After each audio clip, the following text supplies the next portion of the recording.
What's up, everybody? Welcome to episode number 3 of The Inquisitive Atheists. Today is Sunday, October 13th, 2013, and with me today is Garrett Geisler.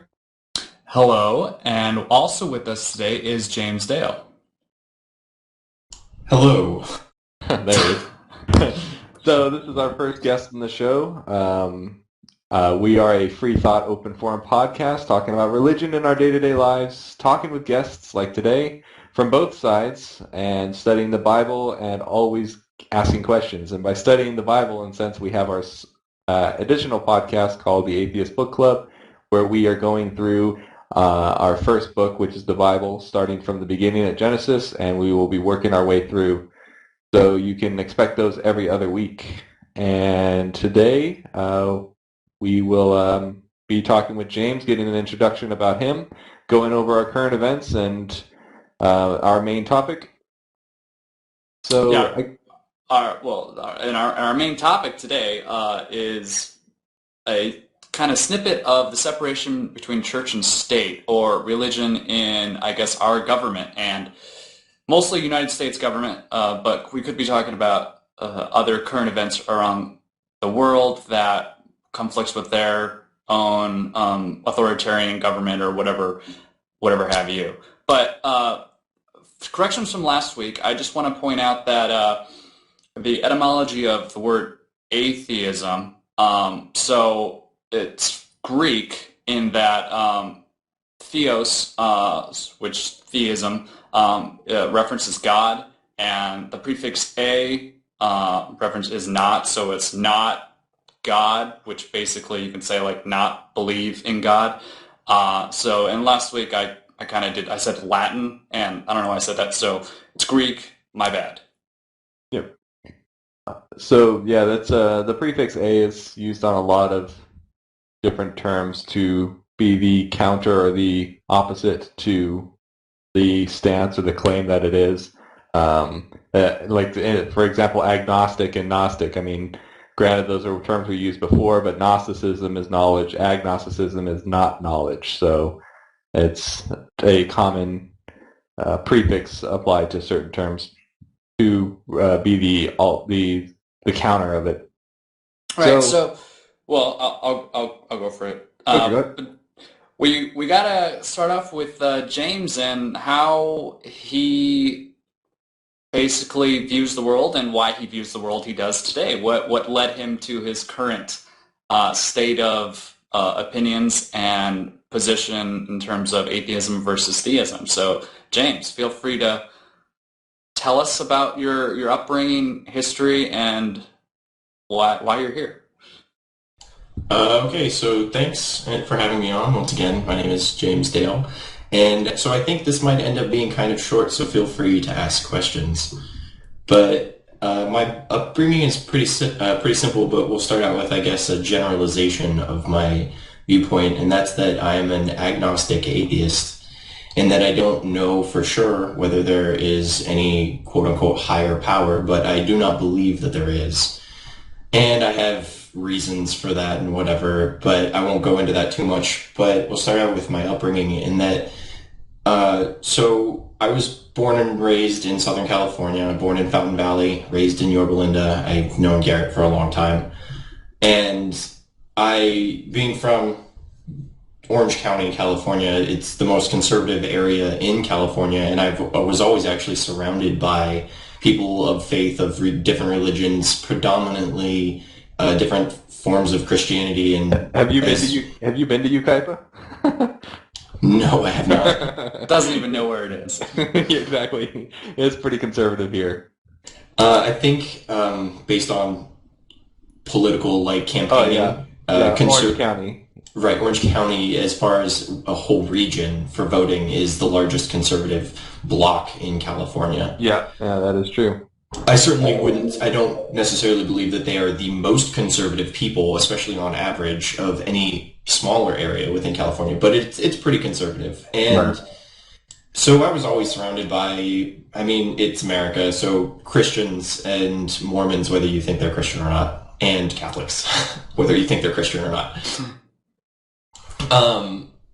my parents were both Catholic raised, but at some point in their early adult lives, both stopped going to church.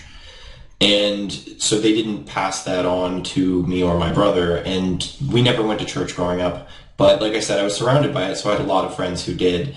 But And when you say you never went to church, like not even once. literally, not holidays, nothing. I mean, I had been to church for, say, funerals and weddings, but I had never just gone to church, not anything for, Easter, Christmas, nothing. But we did celebrate those holidays. We celebrated standard Catholic, Christian, religious holidays. We just didn't go to any form of church. So when you And had Easter, was it just, hey, we got some eggs over here, or was there any mention of, the resurrection of Jesus?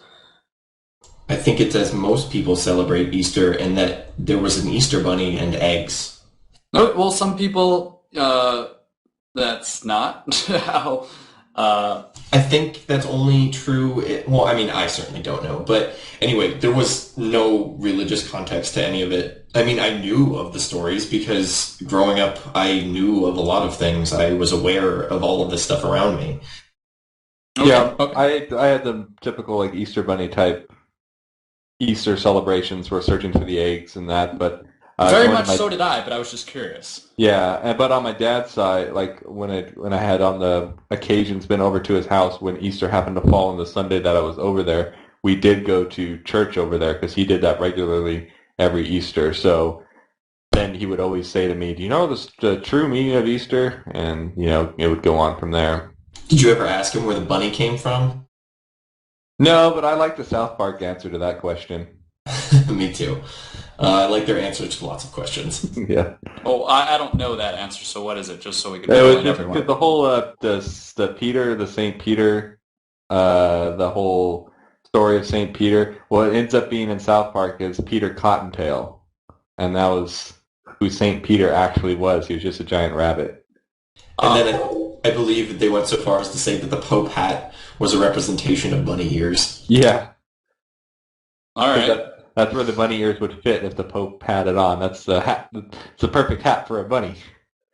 Okay, James. So you went to not you went to you celebrated normal holidays as if they weren't religious. I would like to point out that I also don't think they should be called normal holidays. I think they're the standard holidays celebrated by any American, but they are, yes, nowadays Christian holidays, but to me they're just holidays, just like any other holiday, except that we have maybe a little bit more tradition with them than we do with like Labor Day. Yeah, I mean, you look at Christmas, and it's it's many Christians always say it's all the stuff it's Jesus's birthday holiday, but a lot of it has pagan roots, like with the Yule tree and those things. So there's a lot of influence from secular society encroaching on the actual holiday or celebration for their religious deity. Right. So I celebrated the holidays, and I still do. I mean, I certainly still celebrate them, but I celebrate them sort of irreligiously or a-religiously. Good callback. Anyway, so Growing probably, So growing up, you never went had to church, people, but you had people that were religious in your life. yes. So many of the people, probably most of the people I've ever dated, have been religious of some sort. And then in high school, I was in band, both marching and jazz, as well as played water polo and was on the swim team. And especially for swim, I mean, everyone on the team was religious. Most of them were some form of Christian, with a bunch of them being Mormon. So I was exposed to pretty much that. And a lot of my friends outside of that as well, with in my classes, were Christians. And so I found myself in high school actually debating a lot of these people constantly.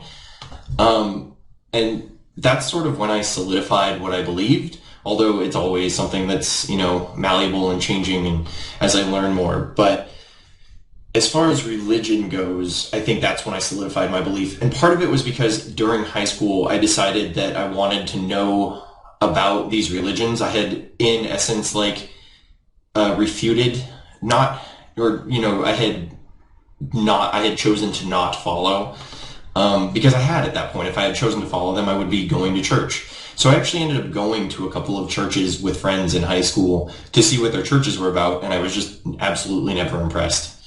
And so I spent a lot of time debating with friends about religion, and I actually used their religious texts to debate them. So that's all where I learned most of what I know about specific religions. And So then, have you read through the entire Bible? I have not read it like end to end, but I have debated many sections of it, so Yeah. I know a lot about it. Yeah, that's kind of where I am too. And then, so I wanted to learn more about other religions, but I only ended up really studying the Quran and Islam when I was in college. And I spent a semester taking a course on it and discussing it a lot with people. And really, I ended up finding out that it just didn't really seem that different from Christianity in most ways. There were other religions I was interested in studying at least for a little bit to understand them. But at this point, I think I don't need to know the specifics to understand that I just, on principle, disagree. Yeah, and it's like because I haven't studied the Mormon religion very extensively, and I don't know if you listened to the previous podcast, but my mom and my sister are both Mormon. But I get door-to-door Mormons from time to time that stop by, and I don't, they always will ask me, have you read the Book of Mormon? And I'll say no, and they kind of will try to like work it to where they're asking me if I should, or telling me that I should read it and stuff, but I ask them, like, what's their most convincing evidence? And it's usually, the thing is, they'll give you something, and you can already find the logical flaws in it and kind of explain to it. It's like you don't need to have read the religious doctrines or the religious texts in order to kind of have a discussion with anybody on these claims, as long as you have an understanding of the general, how a lot of theists believe, and what their dogma is. Yeah, you don't have to know the intricate details of their dogma, but yeah.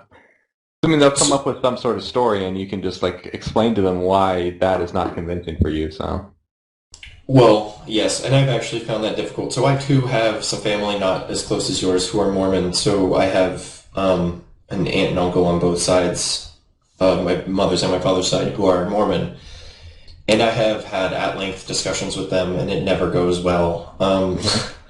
Really, that's interesting, because it seems like every Mormon that I've had a discussion with, granted not my family, I haven't had many discussions with my mom or my sister about it, but Mormons, the door-to-door Mormons, but I guess they're more equipped to handle people like me. Well, you have to understand James, too. He doesn't take any, there's no slack. You're wrong. Generally, it's you have to look at it from a logical perspective, and if you don't, which is what a Mormon will do, it's like, well, you're an idiot. Uh-huh. And that's pretty true. And I tried. It's family, so I try to be nicer and not call them an idiot. But when people tell me that they don't care about what we do to the planet Earth, and they actually think it's good because it's heralding in the apocalypse that's been foretold through their religious texts, I think they're insane. Yeah. Yeah, no, because that actually affects. That's a good point, and we'll get to that later on how these views, where people say, "Well, let people believe what they want to believe," is fine in some regards, but once it starts affecting how other people live, it's a problem. But once it starts, the people that are believing what they want to believe become U.S. representative or in the House or the Senate, and then their beliefs start dictating government policy, then they start mattering just a little bit. Right. And so I'd like to point out, too, that it's important that we have protection for freedom of religion in the Constitution, but it's also interesting to note that it's not complete protection, just like we don't have complete protection over freedom of speech. You can't incite violence with speech. You can't go into a room and shout fire, fire if there's no fire. And in the same way, you can't murder somebody just because your religion says to. We know that. And many religions do have times at which you're supposed to make sacrifices, often human sacrifices for whatever reason. And we as a society have deemed that to be morally, unambiguously morally wrong. Well, just because it's morally wrong doesn't mean it's against the law. So, but we've decided as a society, and I think laws are some attempt at society's morals. You're right. You're right. Morals are not laws, but I think that, homicide is one that we've all agreed is morally wrong, and therefore we should outlaw, and we have. And just because the Old Testament tells you to sacrifice a sheep to your God, most people aren't doing that anymore. Right, and just like slavery in the Bible, obviously slavery is, I guess you could say, approved, or whatever. It's yes, and we don't go along with that anymore because it's morally wrong. It doesn't matter what you believe. It's morally bad. It's morally wrong to own another human being as property. So James, you were talking about how you have read, you've done studies on the Quran and the Muslim religion, and how you say that there's similarities between that and Christianity. Are the similarities basically in the same sense of like how in the Bible, I know the Old Testament is still a lot of it still has to do with part of their belief system with like Abraham and Moses and those stories, but are the similarities that the Muslim religion, especially there's more fundamentalists in that religion, do they adhere to a lot of the things that the Christians cherry pick out of the Bible, like slavery or, women should not be able to speak? Are those the similarities that you see? So I'm going to start out by saying that I am certainly no scholar of religion and definitely not of Islam, but I did, I took a course on Islam from a Muslim and talked about it extensively. Mm-hmm. And just in general, what I saw, and this is the most basic thing of any religion, is that you can interpret text in almost any way you want. Right. And so it's very easy to see how people could misinterpret things. And me saying misinterpret implies that I think a way that I'm interpreting is more correct than them. And I don't think that. But let's say, for the sake of argument, that if you're doing something that we can all agree is pretty goddamn evil, that your interpretation is probably the misinterpretation. Mm-hmm. I think it's easy to see how they can do it and how they can justify it through their religious texts. And I can see those same issues in Christianity. It's just that it's been around for longer, and I think by and large, Christian societies tend to not strictly adhere to their own holy text. See, I don't really agree with that statement. Christianity hasn't been around longer than Islam. It's been around a lot longer, at least 800 years longer. Yeah, Islam came up with the Prophet Muhammad, and that was after Jesus' death. So, when would you say when would you say Christianity currently? Let's follow the lineage of religion. Judaism. I don't know when it came about. It's old. Judaism came about, fought off some other religions, gained a lot of power. The Roman Empire happened at some point around like 100 BC to 300 AD. The Christian religion sort of started to dominate, right? And Christianity was an extension of that Abrahamic faith. It was your Messiah that your old book had claimed would come, has come, and now he heralded in this new age. Right. And what Muslims do is they say that Jesus was not the Messiah, he was another prophet, and so is Muhammad. Muhammad is the most current prophet, is what they claim. Right. So they're all Abrahamic faiths. They're all like of the same lineage. Jumping back real quick, when you were talking about interpretations about the book, and that the interpretation of if they interpret it to be a negative result, like if it dealt with homicide or something like that, that's most likely the wrong interpretation. I don't know if I necessarily agree with that, because some of the, like especially the Bible itself, specifically says or condones slavery, and that's no interpretation. I mean, the Christians today interpret it to mean ways that are more fit to our secular morality today, meaning that they interpret it to say, oh, well, it wasn't slavery, it was more like indentured servitude. So they're interpreting it to mean something that it actually doesn't say. They're trying to cherry pick or get out of the whole fact that it does condone the slavery. You're right. I would agree that there are definitely parts in all of these texts that are irrefutably immoral. Right. Based on now. As historical texts, I think we can understand that in the times it would have made sense to have, certain things today that we might consider immoral because we live in a more advanced society. But murder, like stoning to death or communally executing people, I mean, we still do it. We have the death penalty, capital punishment. What I wanted to say earlier about where you say that I don't remember what you were specifically talking about, but Christianity has been kicking and screaming. We pulled it to the 21st century. It wasn't always like it is today. And there's still obviously many parts of it that are abhorrent, but it wasn't as lenient in some of the areas as you now see it in today's society. There is without the rise of, I guess you could say, secularism, secular humanists or whatever is the fastest growing group in the United States. Without that happening, Christianity wouldn't be where it is today in terms of, if you compare them to Christianity and Islam.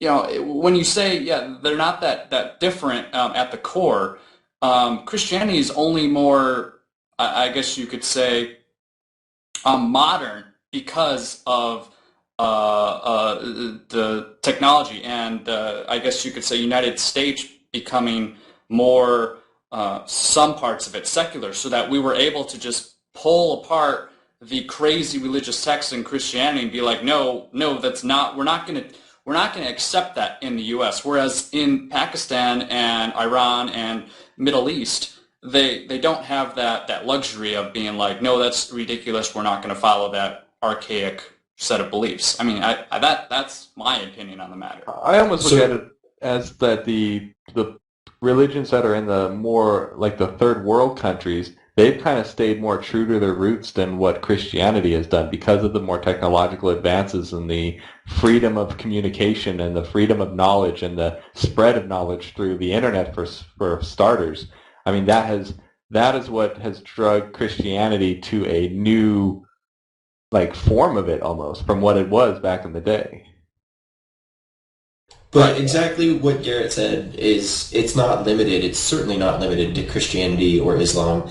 And it's actually one of the main reasons I probably often in discussions come off as anti-theist is because I see inherent issues with tying your morals down to ancient texts. So once it's outdated, and you're forced to still follow it. But we can see from 2,000 years ago to now that morals are definitely different because of our surroundings, our technology, all of these things, the availability of food and medicine, things like that. So morals change, but they can't if they're tied down to an ancient text that says they are absolute. Right. Yeah, Right. When they're absolute, it's funny how they say that they're absolute in that book, but then people start interpreting it differently, so then they start to change it. It doesn't sound very absolute to me at the end of the day. But then they can always just say that they in the past interpreted it wrong. Oh, yeah, that's right. There you go. No true Scotsman. No true Scotsman. We covered that last week. I know, that's why. If you're listening to this now and you're like, what does he mean by no true Scotsman? Episode 2. Go ahead. Although, finish this one first. So let's move on to current events, huh? Sure. Do you want to just pause for a break real quick and we'll move on to current events? Sure. All right. So we'll just take a break. We'll be right back.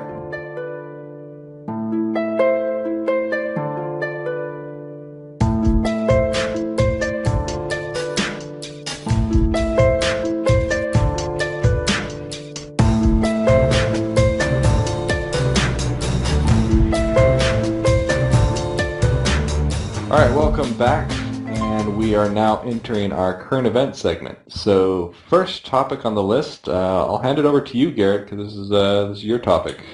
Yeah, this isn't really something I want to have a long discussion. Well, maybe we can, just maybe not about this specific issue. But it's another embezzlement, basically, in regards to a Christian pop singer.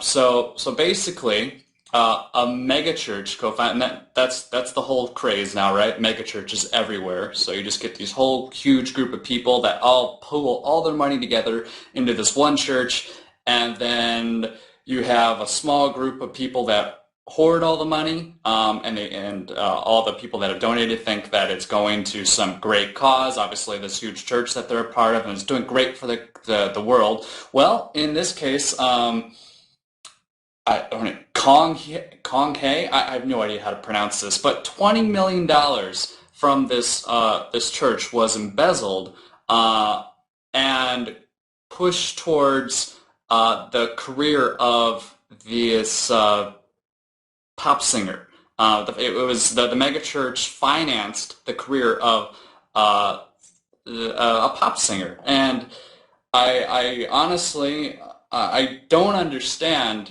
how it took them so long to even figure out, because there's multiple instances. The church was started back in 1989, so I mean this 20 million is probably just a chip of the actual amount of money that they were able to steal from the church, from the people that thought that they were contributing to I guess their mega church, if you will. So this is just one situation that occurred this past week. The article I'm reading is from October 6th. Another situation where you have these culture icons, pop culture icons, basically, that abuse their power over the general populace.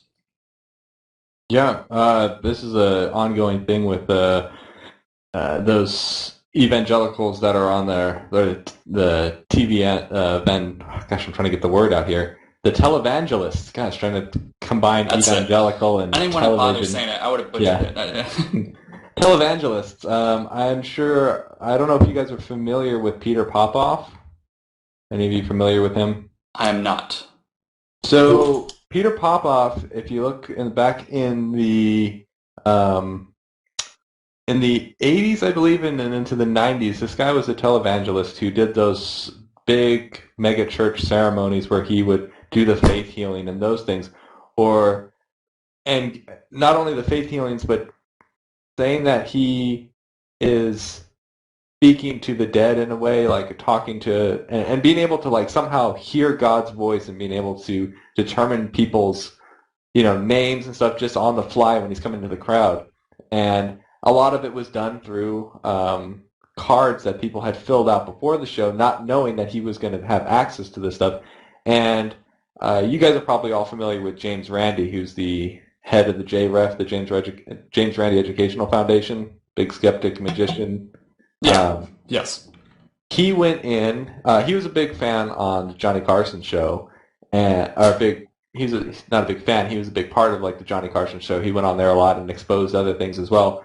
But he had done this expose with Peter Popoff where he went into one of those, I don't know if it was him specifically because Peter Popoff knew of him, but it was one of James Randi's associates or someone had gone in with a device that was able to pick up radio frequencies of these anywhere within the building. And he was able to record. He heard Peter Popoff's wife feeding him information through a headset when he got up to these people and exposed it. And he put it on the internet. And not the internet at that time, but he exposed it on television. I mean, Peter Popoff was known as like a fraud at that point.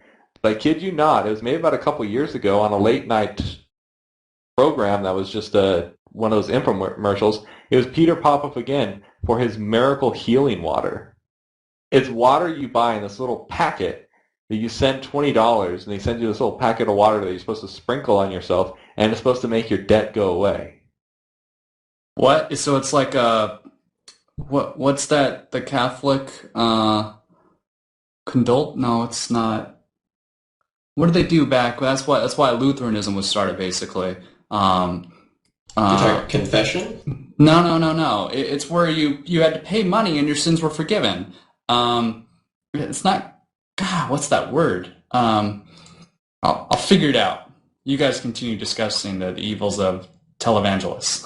Yeah, so he has this miracle spring water. I'm trying to look up the video or the information about it, but I couldn't believe that this is still coming around, that he's starting to come slowly back into power. And I remember hearing on a podcast that I was listening to that James Randi was on, he was talking about that Peter Popoff is slowly starting to come back again, even though he was completely exposed as being a fraud, and yet he's still trying to get back out there.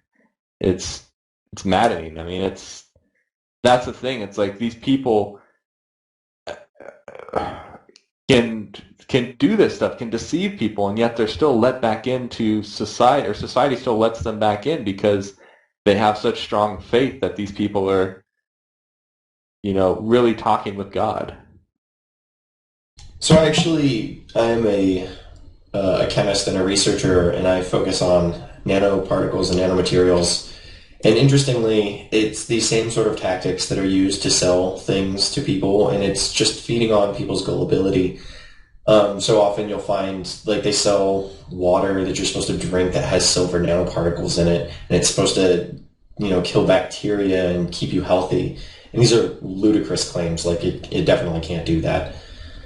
And you see these same tactics used by religious icons, and I find it fascinating that there's sort of a taboo about really calling them out. And so I didn't remember the name Peter Popoff, but I have seen James Randi talk about exactly what you're talking about, and I think he even mentioned that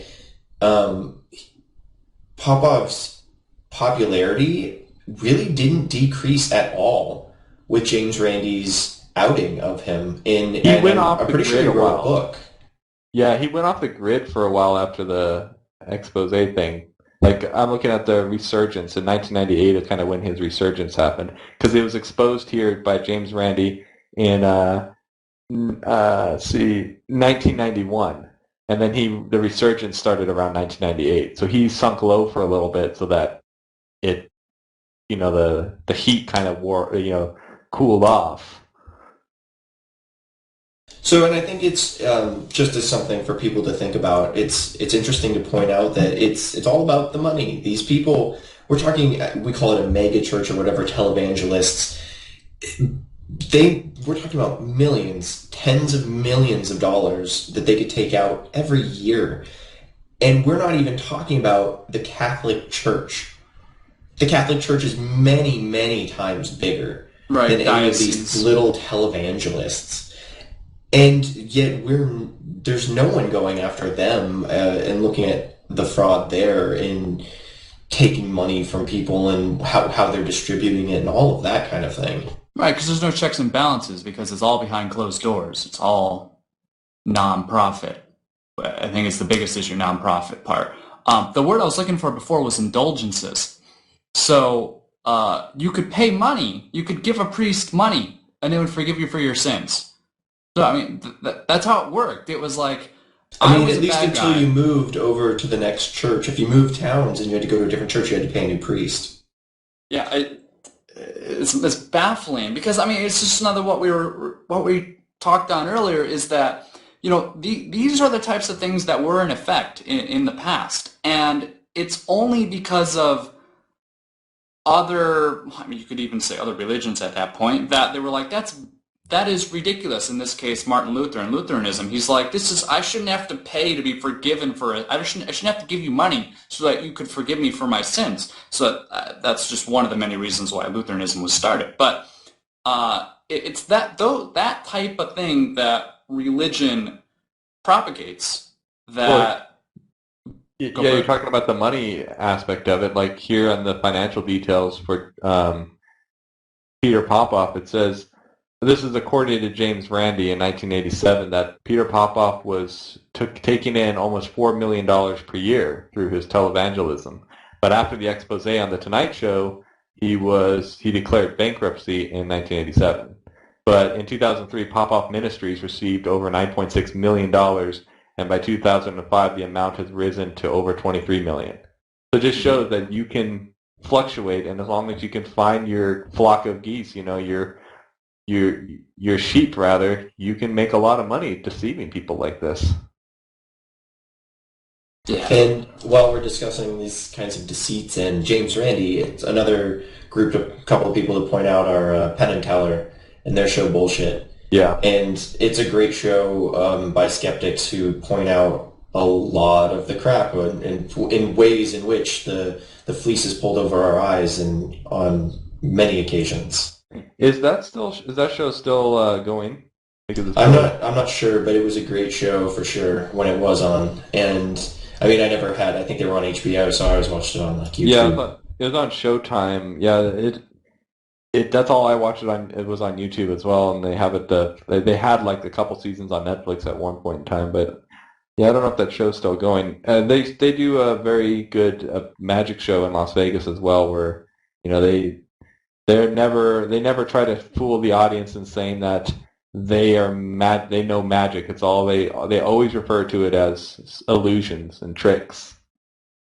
And I mean, Uri Geller, have you heard of that magician, Uri Geller? I believe I've heard of him. He's the other one that James Randi exposed, also on the Tonight Show with Johnny Carson. Uri Geller was the guy who was able to, quote unquote, bend spoons with his mind. Right, okay, that's the one I was thinking you were talking about before. Yeah. And that's why I didn't recognize the name Popov. Yeah, Uri Geller is the magician. Peter Popov is the televangelist. Uri Geller is still around, kind of around today. He was on that show where he was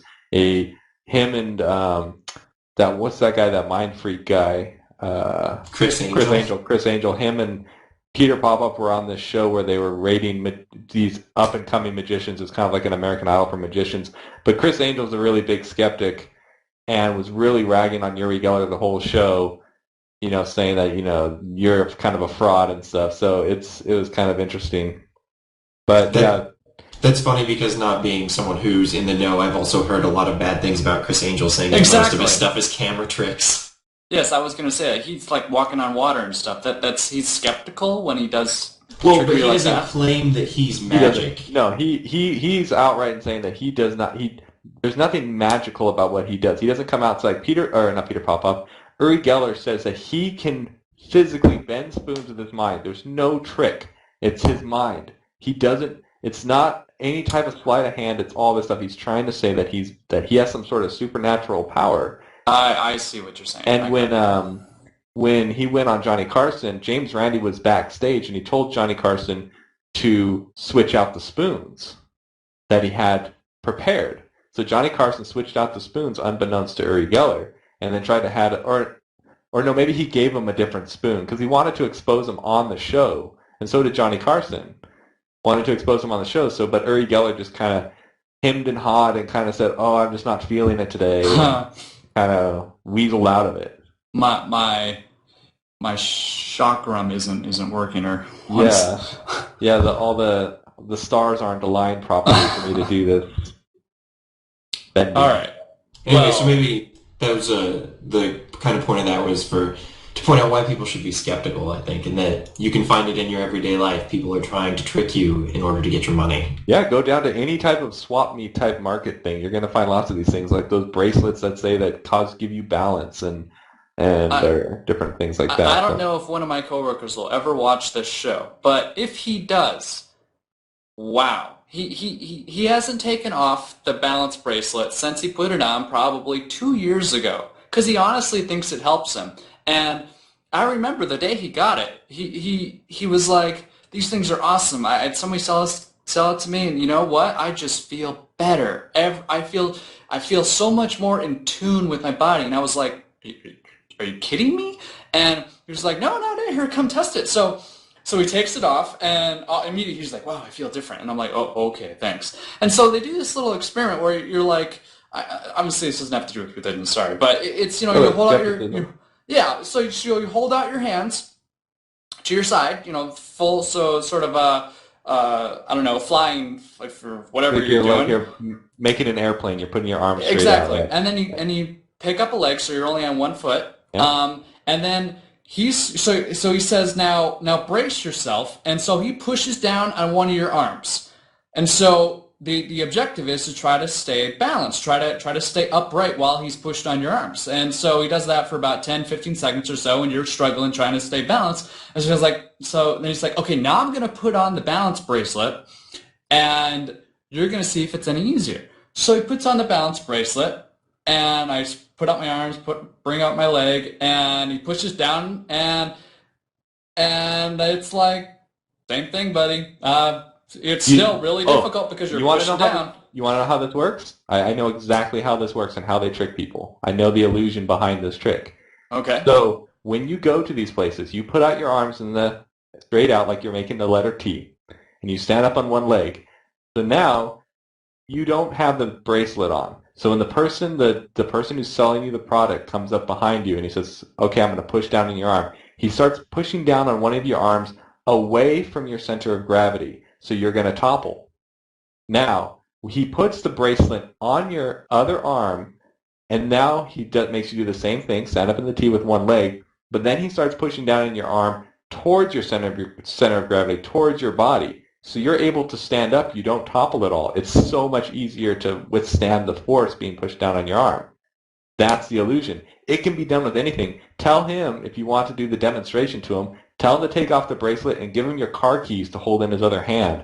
And then watch, I can do the same thing, and there's your balance. That's exactly how it works. It's frustrating because right now I'm reading The Demon Haunted World by Carl Sagan. And it's all really kind of about skepticism and how people want to believe what they want to believe. They want more of in their life, so they're looking for stuff when it's not actually there. They see something and then it's immediately, oh, that is supernatural. Well, I mean, it's just another situation where he was the same coworker, and coworker. I'm not going to say your name, but yeah, you're a good guy. I like you, but I have to make fun of this stuff. He says he was in out of state somewhere, and he's sitting at a bar with a friend, and somebody comes up to him and says, "I can make these clouds, the clouds in the sky. I can make them disappear. I can blink them away with my mind, or what have you." And so he's like, "I don't believe you." So he's like, "Hey, that cloud right there, make it disappear." And the person that came up, she's like, no, pick a bigger cloud. Let's do something difficult. So he picks this ridiculously huge cloud. And so not even a second later, just poof, disappears. And so he's baffled. He's like, if I didn't see it myself, personal anecdote, we'll get to that. If I didn't see it myself, I wouldn't believe it. But it happened, and I can't explain it. And I'm sitting at my desk just like, really?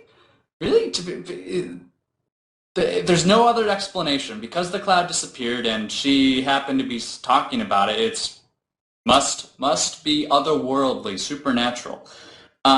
Again, it's just situations where people they're trying to so hard to see something where there's nothing. Right.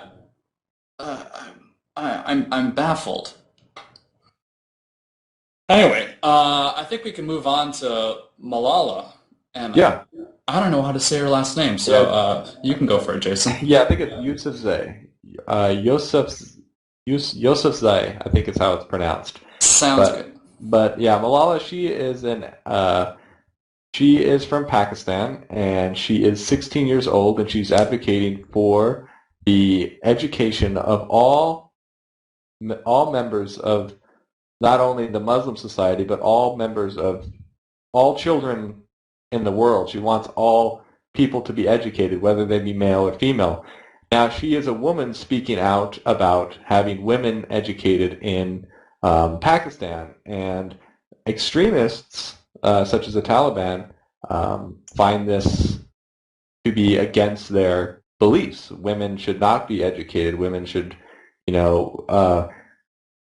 make sandwiches. well, I guess, yeah, should, remain silent. They should not be outspoken like she is. And in October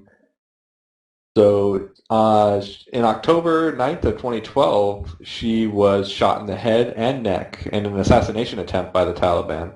And she recovered from this and is still still speaking out against the lack of education that the women, and especially the women children, are getting in Pakistan. And she was on Jon Stewart earlier this week talking about this and how she's still wanting to fight for education rights for everybody. And it was interesting when he was talking to her that she was saying that if she was approached again by a Taliban member and being threatened, she would just say, all I want is for your children to be educated as well. Like basically she's kind of just, she is, fighting with peace, and I guess you could say. Right, yeah. I think at one point he asked her, would you fight back? And she said, well, no, because by fighting back, it doesn't make me any better than him. And it was interesting because I kind of have, I'm wishy-washy on that. I'm not sure what my response would have been, because I think you have a right to defend your life. But at the same point, she was 15 when she was put the hit on her. I guess when the assassination attempt was executed, and she nearly died. But it's kind of surreal that somebody so young can have so much influence to have an organization like the Taliban try to do away with her. I mean, it's kind of amazing. Yeah, and I have a little story that I actually just came across today on Facebook, of all places.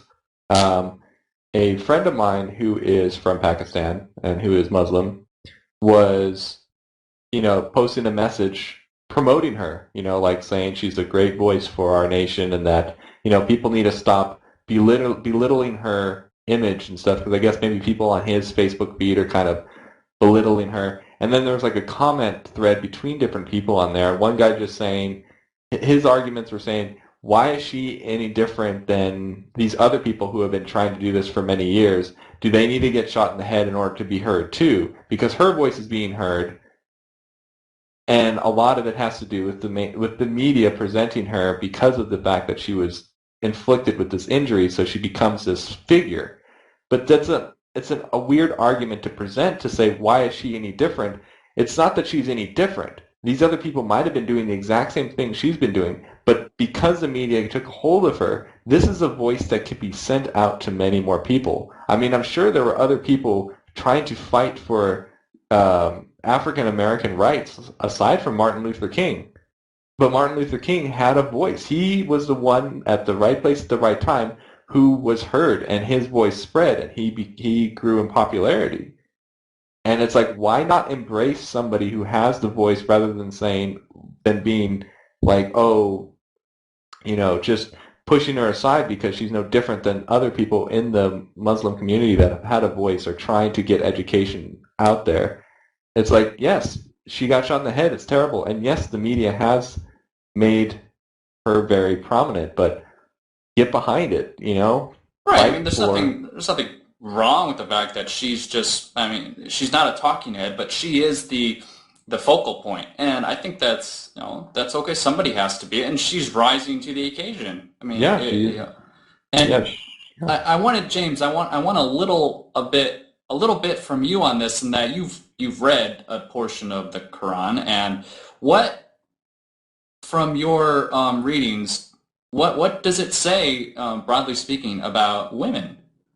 I think it's generally very similar to Christianity, in that women should not speak and not teach, which is exactly what they're portraying, right, in these countries in the Middle East. But not learn? Is that kind of in there too? I feel like that goes hand in hand with it. Okay. Because they're supposed to be, it's the very traditional nuclear family of, mother and father married, and the father works and is the breadwinner, and the mother stays at home and raises the children.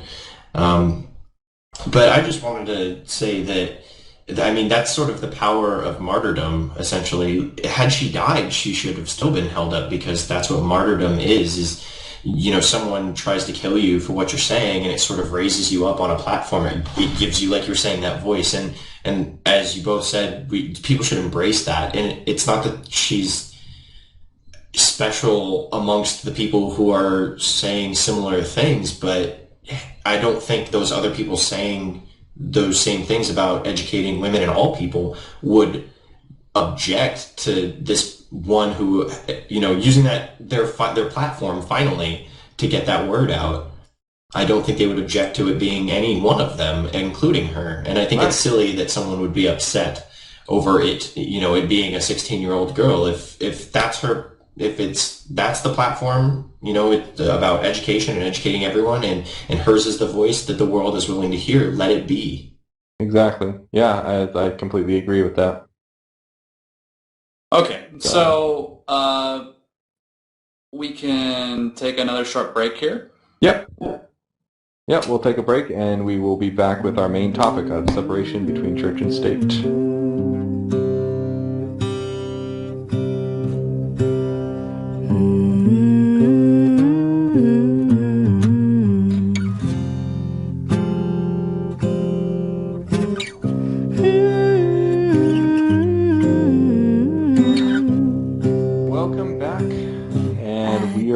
To our main topic, separation of church and state. So actually, I'll hand it again back off to Garrett. Well, we first want to talk about why it's even important to have a separation between church and state, and why it was written in the Constitution. Now, it's not and somebody can correct me if I'm wrong here, it's mentioned in writings about the Constitution. It's not actually in the Constitution that it says there needs to be a separation between church and state. Can anyone? No, it's in the Bill of Rights, isn't it?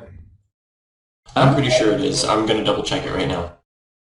Well, yeah. Okay. So if it is or isn't actually defined in there, I believe it's crucially important, because we should never have stated or interpreted religions dictate what society should or should not view as their, I guess you could say, their law. I don't think we could hold any religions based on any of their writing, any of their dogma, to government law. I mean, we can see what happens when you take it to the extreme of completely religious writings, to where you have the Middle East with theocracies, and whatever the book says is what the government does as well. I'll jump in real quick with the Bill of Rights. The First Amendment to the Constitution, it specifically states, and this is the text verbatim, Congress shall make no law respecting an establishment of religion, or prohibiting the free exercise thereof, or abridging the freedom of speech or of the press, or the right of the people peaceably to assemble and to petition the government for a redress of grievance. That's the entire First Amendment text. So that doesn't have anything to do with the separation between church and state. It actually very much does. It's where the term comes from. Yeah, Congress shall make no law. So Congress, meaning government, whether it be state or federal, Congress shall make no law respecting an establishment of religion or prohibiting the free exercise thereof. Okay, so to me, that doesn't mean religion can't influence laws. Those aren't. It can, but you cannot give... I mean, if the only place where we decided that, or if we were told that murder was bad was from a religious text, just because that's where it came from and that's what influenced our idea that murder is bad, doesn't mean that we can't have that law because it's religion. We can't establish a religion. Yeah, we can't say the law is with that murder or killing is wrong because the Bible, because God says so, or because the Christian God says so. I mean, these laws have to have a reason behind them as well. If they were derived from a religious book, they would have to have a reason aside from just saying because it says in said text. Right. There have been many debates on the separation between church and state and what it actually means and how it, how that phrase even came about. Because the actual, obviously, the phrase separation between church and state is not in that phrase itself. So here's kind of this is in 1947, the U.S. Supreme Court decision, Everson versus the Board of Education incorporated the Establishment Clause, i.e. made it apply against the states in a majority decision. Justice Hugo Black wrote, "The Establishment of Religion Clause of the First Amendment means at least this. Neither a state nor the federal government can set up a church. Neither can pass laws which aid one religion, aid all religions, or prefer one religion to another." In other words, in the words of Jefferson, the First Amendment clause against establishment of religion by law was intended to erect a wall of separation between church and state. There it is. Thank you. That's what I was going for. Okay. That wall must be kept high and impregnable. We could not approve the slightest breach. Okay, so Jefferson is then referencing the First Amendment for this phrase, separation between church and state. Right. Okay. Jefferson wrote in the correspondence of the wall of separation between church and state. All right. So why are we even talking about this? Because we have an associate justice for the U.S. Supreme Court that may not be as First Amendment legitimate as we think he is. So he goes on to say, and this is an interview that he did with I think New York, I'm not sure, New York Magazine. In the interview, you see he says, and this is verbatim, "I even believe in the devil." And the interviewer responds with, question, "You do?" And Antonin, I don't know, did we even say his name? I'm sorry. Antonin Scalia says, Scalia. I can't say names. Anyway, he responds with, "Of course, yeah, he's a real person." So, I mean... Hold on, don't stop there. One more line. Oh, go on, say it. He says, "Hey, come on. That's standard Catholic doctrine. Every Catholic believes it." So there's nothing inherently wrong. There's nothing inherently wrong with believing in the devil, other than you have no evidence for it, so you're just believing stuff based on hearsay. This is a U.S. Supreme Court member, and he thinks the devil is actively persuading people to do certain things in their lives. What? That's bordering crazy, in my opinion. I mean,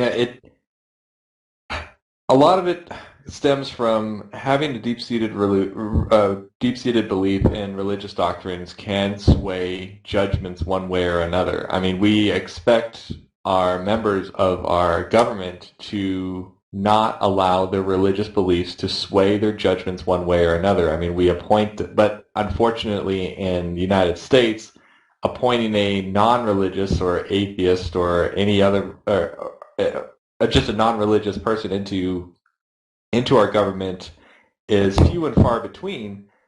So we do have the majority of our political representatives being of the majority of a Christian or Catholic faith, and who are very strong and some are very strong and outspoken about this faith. Especially, you'll see that in the Bible Belt states with their representatives to the Supreme Court, or not the Supreme Court, representatives to Congress, that they are very strong in their beliefs and are very outspoken. And this is where the problem lies, is where they start to pass laws or vote against laws that go against their religious beliefs, and not taking things with the evidence that comes through. They immediately reject any bill that might come through. I mean, we can just go back to recently with gay marriage, or even abortion, or those different topics. If it's against their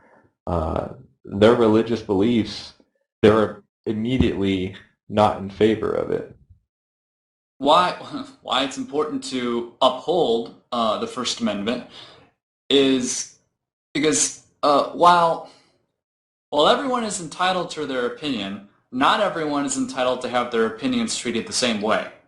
And so the fact that a religious sects can dictate policy, U.S. policy, in this case, the perfect example is for homosexuals to get married.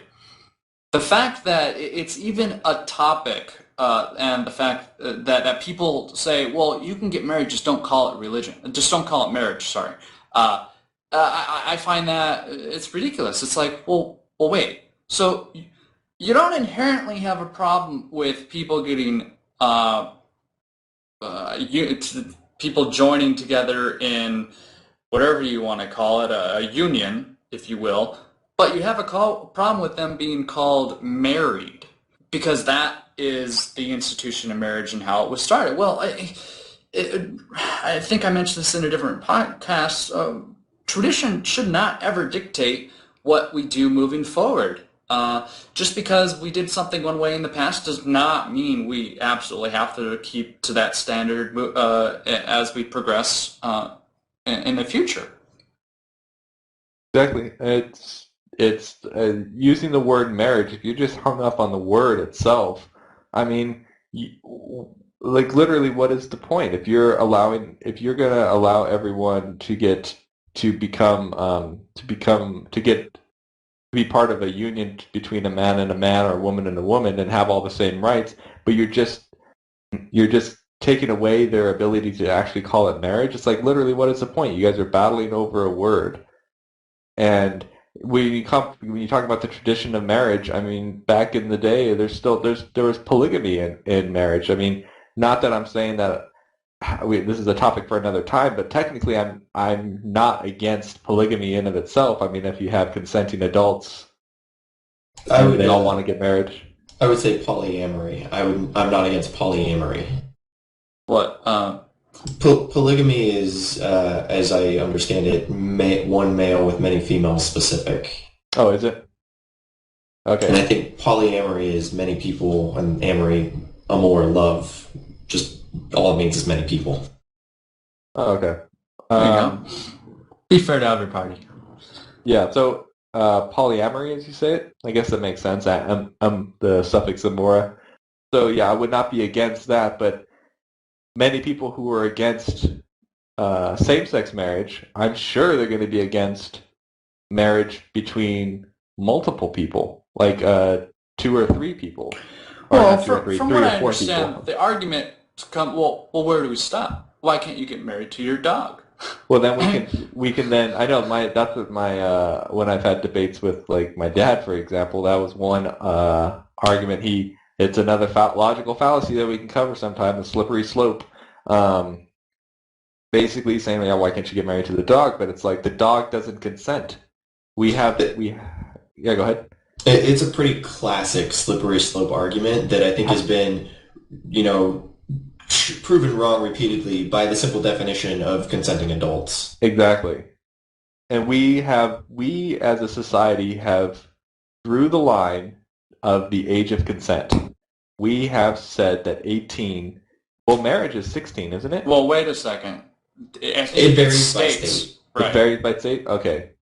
So we as societies have drawn our own lines for our consensual age, which might, apparently vary by state. But this is how we define when a marriage can occur. And an animal can't consent. A plant can't consent. We define, our marriage is between 2 consenting adults. So, any number of consenting adults. Or a number of consenting adults, yeah. But that's where we need to change law, is that today marriage is defined as a relationship 2 consenting adults between a man and a woman. And so that's why we need to change that to be 2 consenting adults, to where it doesn't, we don't have male and female terminology used in that law. Yeah. So I think, and how a lot of this loops back around is my general policy on how we should maybe enact laws on these types of issues it revolves around freedom, and that I think people should be free to do and make choices as they see fit, to the extent that those choices do not influence or in any way negatively affect another person. And I cannot see a way in which two other people who are not me getting married consensually can hurt me. Okay, so terminology there is a little tricky because you can't say negatively affects a person, because some school mom, Bible thumping school mom's going to see two males, two females, whatever. Probably going to be two females that she would have bigger issue with than two males, maybe. I don't know. That and then her she's with her kid and she sees them kiss or some sort of affection that they share between each other. That to her is a negative offense. So it should be more like, I didn't say offense though. An offense is not something that you should be allowed to rule and make a law about. But the problem with that is then, the fact that people die should be outlawed. We should outlaw death because we can't teach the children about that. It hurts them, but it doesn't. That's an insane argument. Yeah. To say that seeing something that happens or in the world around them is hurtful to them. Yeah, and the other Christian advocate argument against the same-sex marriage is that they say, well, then we're going to allow them to adopt children, and then they're going to adopt children, and they're going to teach them their homosexual ways. But it's like, you being a straight parent, or the parents of these kids who were straight, didn't teach their kids straight ways. Obviously, that kid became, had an attraction. Nature versus nurture. Yeah, it kind of goes to that. It's like, it's not, having same-sex parents is not going to make the child be attracted to the same sex. And I think while pulling a logical fallacy here, there have definitely been studies that have shown that, as you said, it's not true that there's an increased number of children turning out homosexual just because their parents were homosexual. Yeah. Okay, so to kind of bring this full circle, and policy making in the United States needs not be influenced by any religious text, in that it makes you, it influences beyond what might morally be correct. And you can have debates on morality and whether it can be, you can have secular morals, or whether there's objective morality versus subjective morality. But religion can, in this case with Antonin, how do you say his last name, Jason? Scalia. Yep. There you go. There should never be a situation where he has to pull back on his Catholic upbringing and be like, well, because I'm a Catholic, my decision can be influenced. I mean, that should never happen. It should be what is either morally right, or B, how do we uphold the law? What does the Constitution say? How do we interpret it best? And the interpretation because that's what the job of Supreme Court justices are, is interpreting the Constitution. Your religion shouldn't influence your interpretation, is what I'm saying. Because who knows, we do know, because you have Roe versus Wade and stuff like that, you could have detrimental effects to society if you let that get out of hand. Case in point, theocracies. Yep. So the next subtopic. Sorry, go for it, Jason. I was gonna say, maybe we should keep it to maybe just one more topic before we head on to the last segment, because I'm kind of limited on time here. Okay. So one quote. This is another quote from Antonin Scalia. Jeez, man. I look at the word and I'm like, that's not how I want to say it. Anyway, he gets interviewed again. Previously in September, and one of his statements is, I don't remember what the lead-up question to it was, but it's in order for capitalism to work, in order for it to produce a good and stable society, traditional Christian values, Christian virtues are essential.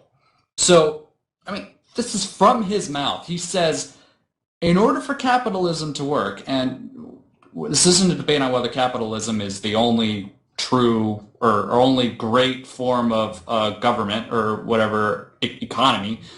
He says you have to have Christian virtues. I mean, what? So now you ask, well, what are Christian virtues? Oh, well, Jesus. And it gets to the point of it's not a well-defined statement. You say you have Christian virtues. You have like hundreds and hundreds of different denominations of the Christian faith here in the States that all have different, beliefs that they all differ slightly. I mean, you have the extreme fundamentalists like the Westboro Baptist Church. I mean, do they have Christian virtues? I mean, in essence, they somewhat do. They are following their Bible from their literal interpretation of the words. I mean, they're following some of the Old Testament rhetoric that has been cherry-picked out by the modern-day Christians. Right, so what's a virtue? Go ahead, James. Well, and I think Garrett already shut down my direction would be actually to start. My first inclination to tear down that statement would be to attack the capitalism part of it. And that pure capitalism in and of itself does not work. But, I mean, the part of the problem with this is, once again, his thinking. It's not so much that I have a problem that he's Catholic. It's that these words and his thinking, I can see that his upbringing within his religion must obviously affect every outcome he comes to on any case, because he thinks that these traditional Christian virtues are essential. Exactly, and essential is such a, it's such a important word in his quote. I want to say it one more time. In order for capitalism to work, in order for it to produce a good and stable society, traditional Christian virtues are essential. I mean, he's an associate justice for the U.S. Supreme Court. So that means he's a couple steps away from Chief Justice. He's just, and that's like, you don't get any bigger in the judicial branch, that you're a head honcho at that point. And so he could dictate anything he wants. He has so much sway and power. And when he says stuff like this, it scares me, because he's not alone. He's not alone in this. And we can segue right into Michelle Bachmann. She says, last week, there's many recordings of this. You can find them on YouTube, and we might add a segment here from what she's saying, but she legitimately thinks that the end of times are near, and it's because of Obama, and that he's bringing us to this stage. And okay, so great. So another crazy thinking that the apocalypse is nigh. Well, this is one point. Next she says, and that's okay. It's okay that this is going to happen, because we're true believers. We are Christians, and if the apocalypse is coming, we're going to be saved. So I don't really, and I'm speaking as Michelle here, I don't really care that the end is coming, because I know God will save me. But Michelle Bachmann is a U.S. representative.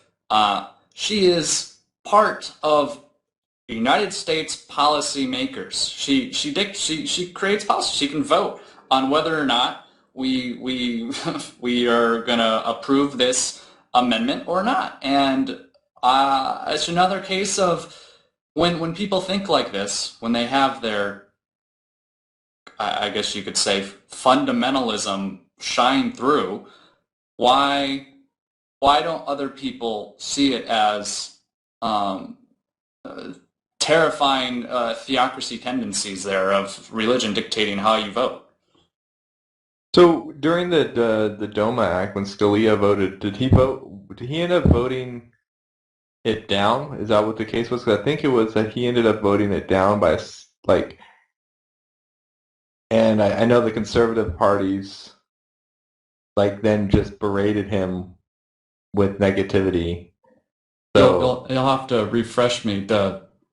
What is Defense of Marriage Act the was Defense of Marriage Act.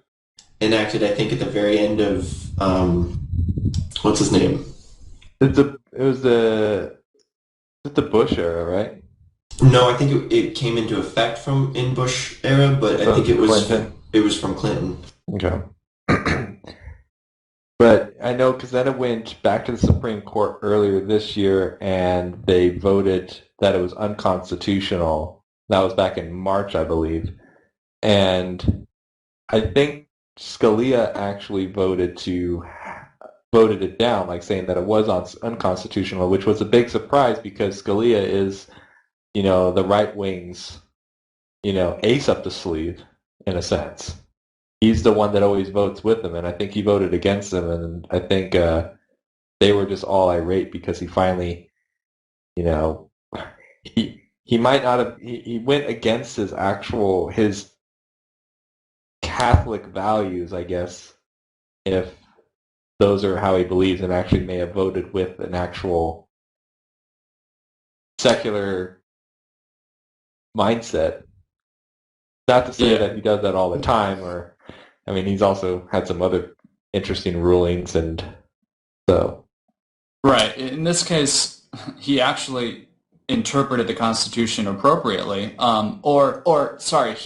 he went against the Constitution and said that is, what's the phrase where you say they're unconstitutional to not allow these people to get married, consenting adults. So I don't think we have to go to another break. Let's just wrap this up with our final logical fallacies, or final topic, logical fallacy. Sure. All right. So today's logical fallacy is anecdotal. And actually, we've had quite a few of these anecdotal stories throughout the podcast today, but they weren't used as actual fuel for an argument or a debate. And that's what a lot of people used to do. The actual definition that we have here for an anecdotal logical fallacy is using personal experience or an isolated example instead of a valid argument, especially to dismiss statistics. And you can cycle back to what Garrett, what you were saying about your coworker's claim to you about the cloud disappearing, using that as anecdotal evidence for belief in some sort of supernatural power that was able to demonstrate this type of act. Right. So if you're arguing with somebody and here's an example, and this is from yourlogicalfallacyis.com. So let's say Ryan said that that was all cool and everything. I don't know why they use that, but his grandfather smoked 30 cigarettes a day and lived until he was 97. So don't believe everything you read about meta-analyses of methodological sound studies showing proven causal relationships between smoking and cancer. So just because this person, and I have a perfect example, my grandmother, she smoked every day from probably 15 years old to her death, and she did not die because of smoke. She did not die because of her lungs. 89, I think. Yeah, my stepmom's grandparents lived to 93. The grandfather lived to 93, and the grandmother to like 97, and they were both chain smokers. Well, obviously, all of this anecdotal evidence disproves all of the scientific studies that show that cigarettes. Oh wow! Exactly. We gotta send this podcast to that Surgeon General guy. He's got it all wrong. Right, and so. I would, my uncle, so I would just be like, well, uncle, my grandmother, the fact that you have, esophageal cancer, whatever it's called, the fact that you got it, that doesn't have anything to do with the fact that you smoked for 40 years. So, that sucks to be you, but, I would never say that. It's like, I would never use that as an argument. A, my uncle got cancer. B, my grandmother didn't get cancer. It's irrelevant to bring up in an argument. I would never use those personal experience to try to win a debate. Yeah, there's other examples of using anecdotal evidence, especially when it comes to supernatural claims, like that story with Garrett and his coworker and the clouds disappearing. And similarly, when I talk with door-to-door religious evangelicals, when I ask what's your most convincing evidence, and they tell some sort of story about that they had some sort of supernatural experience, and I said to them, I'm like, okay, this story that you've told me is justification for you to believe in what you believe in, but it's not justification for anybody else because this is purely anecdotal. So that's another example, especially when it comes to those types of stories, that you're trying to convince somebody else. You're saying, oh, the other day I was so-and-so and this spirit appeared and talked to me. And like, that's so much, that's proof that God exists. How can you not believe? It might be proof to you, but that's what you're telling me is only your story. I'd also like to point out that it shouldn't really be proof to them, because in my personal experience, this usually comes up in a discussion where it's easy to say that statistics show this one thing, and someone says, oh, well, I had this other thing happen. And I said, congratulations, you don't fit in the bell curve. Yeah.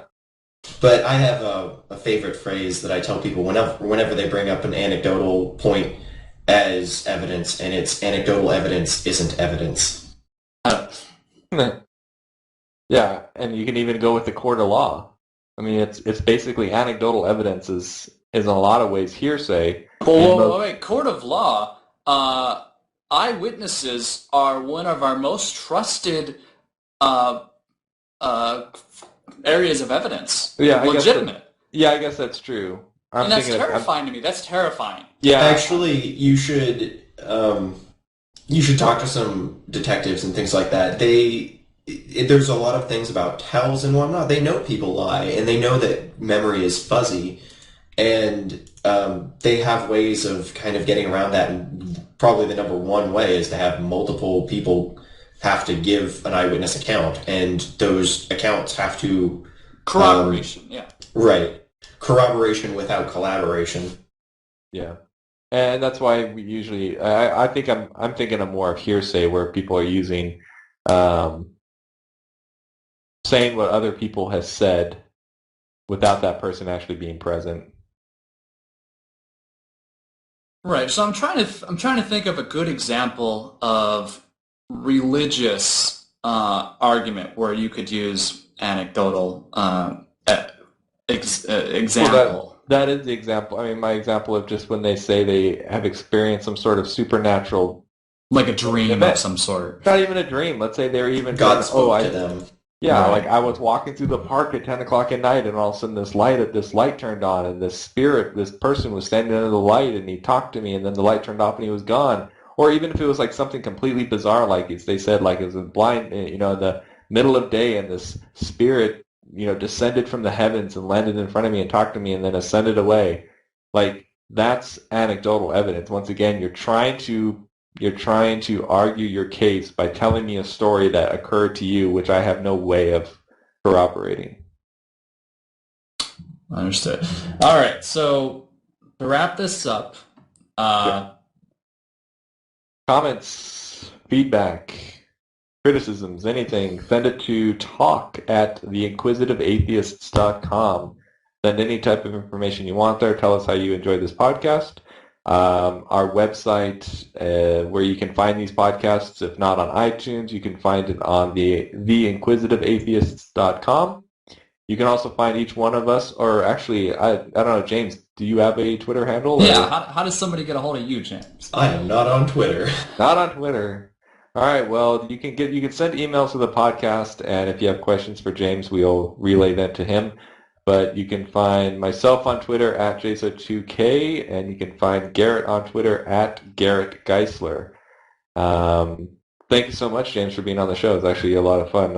Yeah, thank you guys for having me. Yeah, I'd like to have you on again. So you are our guest cherry popping. Yeah, you can put it that way. I took your guest virginity. Yeah, I know. Exactly. Now we feel so dirty. Maybe we'll Oh, I go. don't feel dirty at all.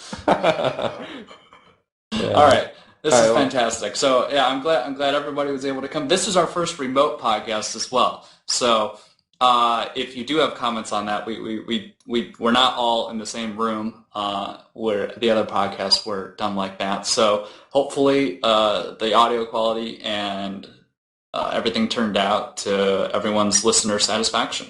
Yeah, we'll find out when I edit it in a little while. All right. Thanks for joining us, everyone. All right, thanks, guys.